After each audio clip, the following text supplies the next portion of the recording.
Hi, second graders. It's Miss Shemansky with your read aloud for today. So I'm really excited about today's read aloud because today we are reading a brand new text.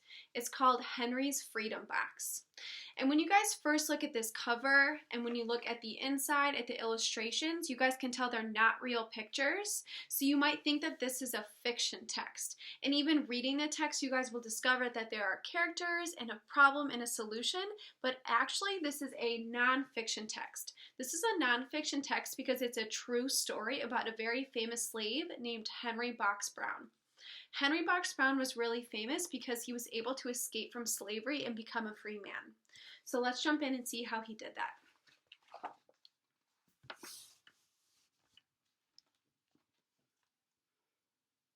Henry Brown wasn't sure how old he was.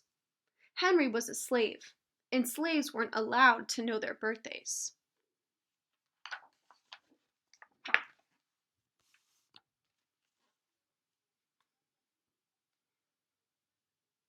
Henry and his brothers and sisters worked in the big house where the master lived.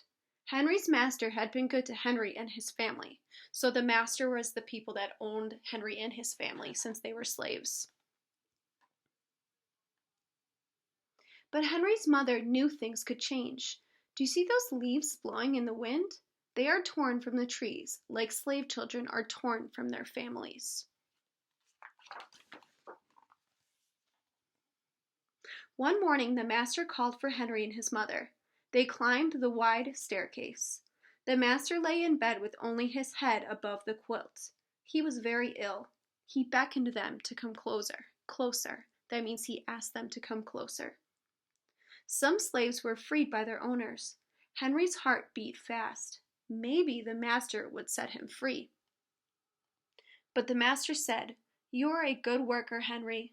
I am giving you to my son. You must obey him and never tell a lie." That must mean that he has to do everything the master's son says. Henry nodded, but he didn't say thank you. That would have been a lie.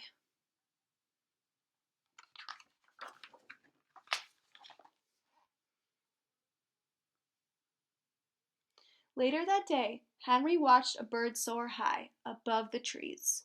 Free bird, happy bird, Henry thought. Henry said goodbye to his family. He looked across the field.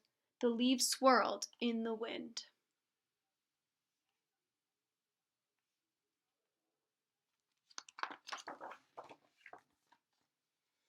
Henry worked in his new master's factory.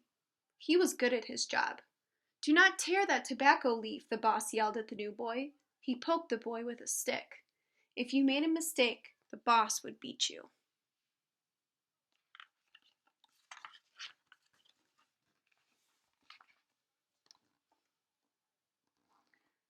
Henry was lonely. One day he met Nancy, who was shopping for her mistress. So Nancy's mistress was the person that she worked for as a slave. They walked and talked and agreed to meet again. Henry felt like singing, but slaves didn't dare sing in the streets. Instead, he hummed all the way home. So that shows he was really excited to meet Nancy.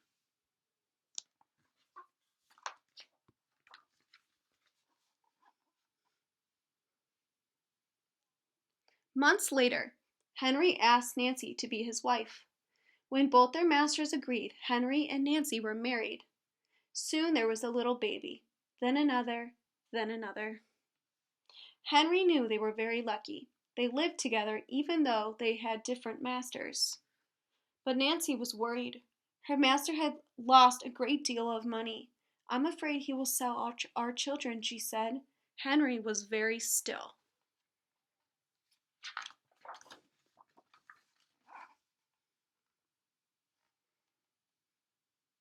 Henry worked hard all morning. He tried to forget what Nancy had said.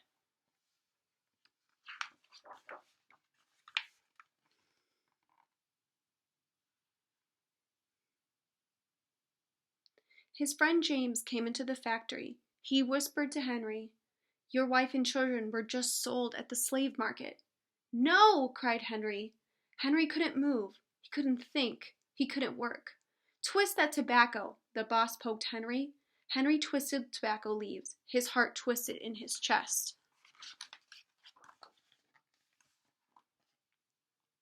At lunchtime, Henry rushed to the center of town. A large group of slaves was tied together. The owner shouted at them. Henry looked for his family. "Father! Father!" Henry watched his children disappear down the road. Where was Nancy? He saw her the same moment she saw him. When he wiped away his tears, Nancy was gone too. So his children were sold.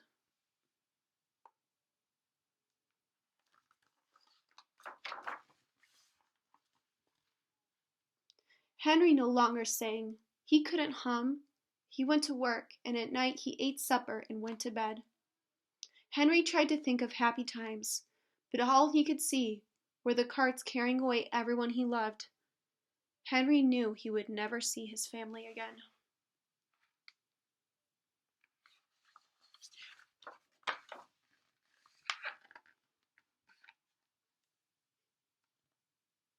Many weeks passed. One morning, Henry heard singing. A little bird flew out of the tree into the open sky, and Henry thought of being free. But how? As he lifted a crate, he knew the answer. He asked James and Dr. Smith to help him. Dr. Smith was a white man who thought slavery was wrong. They met early the next day at an empty warehouse. Henry arrived with a box. "I will mail myself to a place where there are no slaves," he said. James stared at the box and then at Henry. "What if you cough and someone hears you?" "I will cover my mouth and hope," Henry said. So here we start to see where he has this plan where he's going to escape from slavery. All right, friends, make sure you guys are watching part 2 to see the practice the skill we are working on today.